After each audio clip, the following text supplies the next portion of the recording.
Welcome back. About 1.8 million people work at airports across the country. The Transportation Security Administration has a new roadmap to help detect, deter, and mitigate threats from inside the security bubble. Steve Karoly is Executive Vice President of K2 Security Screening Group.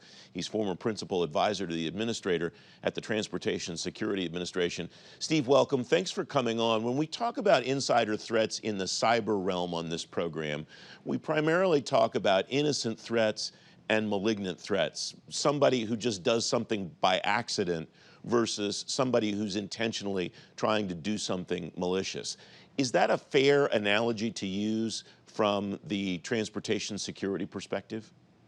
Absolutely, Francis, and thank you for having me on your show. You're absolutely right. That is one of the focus areas. It's both the folks that are accidentally letting folks in, i.e. they call that phishing, where a bad actor is trying to get into the system and an employee may inadvertently let them in the system. But the more focused ones that we need to go after are the folks that are just really trying to hack the system or put ransomware on the system. Ransomware is something that someone gets in your system and encrypts your data and then doesn't allow you to actually see your data. So you have to pay them to basically get the encryption code, as well as hacking, trying to take down your system. In the transportation system sector, obviously, you take down one area, that affects the entire country when you're talking about, especially aviation, for example. What does the threat landscape look like across that sector, Steve? So you already mentioned the cyber attacks, obviously, is a big deal. Insider threat is probably one of the other bigger concerns. Not only do you have that lone actor, bad actor within your organization, they are also a facilitator of external threats, if you will, helping those external threats into the system. And those external threats usually have more resources, if that be money, be that weapons, explosives, those kind of things.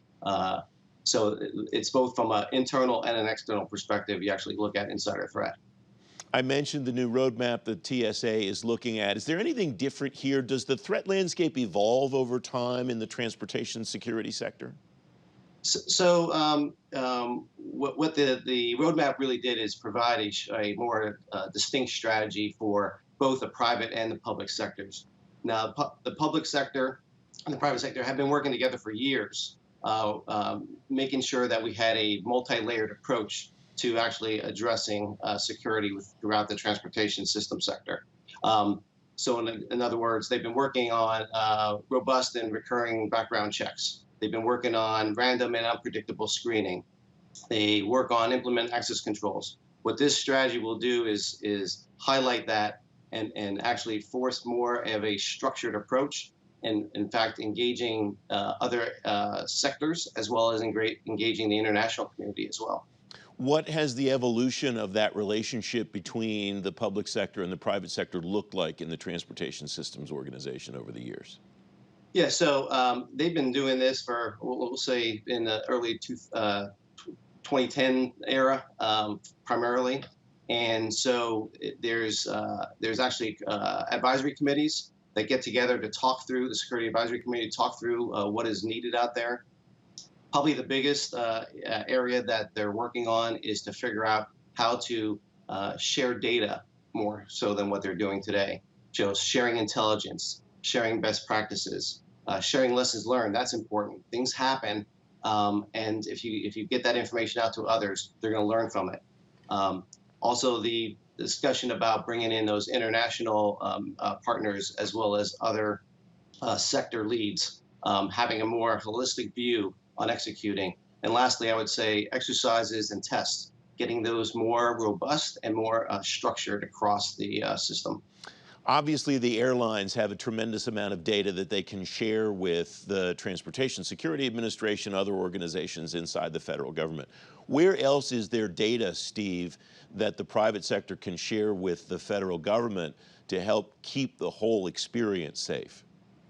Yeah, so I think we're talking, like you said, you mentioned, Francis, exactly, as airlines and airports, airport authorities. There's other stakeholders within that. Local law enforcement, for example, is at airports. Concessionaires are at airports. So there's a lot of eyes in an airport that could help with finding, if you will, the insider threat or finding the threat, and having a good training program and a good awareness program at transportation hubs and transportation locations helps with understanding how to actually entangle all the threat, all the views, and integrate those views into having one solution, if you will, when it comes to understanding where the threat is. What's your sense of how well the various government organizations involved here, Steve, are doing at telling those private sector organizations what they need, whether it's eyeballs or specific data or something else? How well are government agencies doing at maintaining those relationships and exchanging that information? That's a great question, Francis, and they're doing a really good job. I will tell you, there's again both formal and informal venues at airports themselves, at other transportation hubs. There's weekly, monthly type meetings that they're discussing these type of events, discussing what they can do, trying to figure out what that campaign of the campaign to make sure that people are aware of what the threats are. So what they'll do with this strategy, in fact, this TSA strategy that just came out, insider threat strategy, will formalize this in a better structure so that more and more folks get to see what is required out there. We have about 30 seconds left, Steve. That formalization will result in what benefit for the government agencies, the private sector stakeholders, and the travelers? Well, to make sure they have a safe and secure experience at all transportation hubs, bottom line. Steve, thanks very much for coming on. It's great to have you here. Thank you, Francis. I appreciate you having me on the show.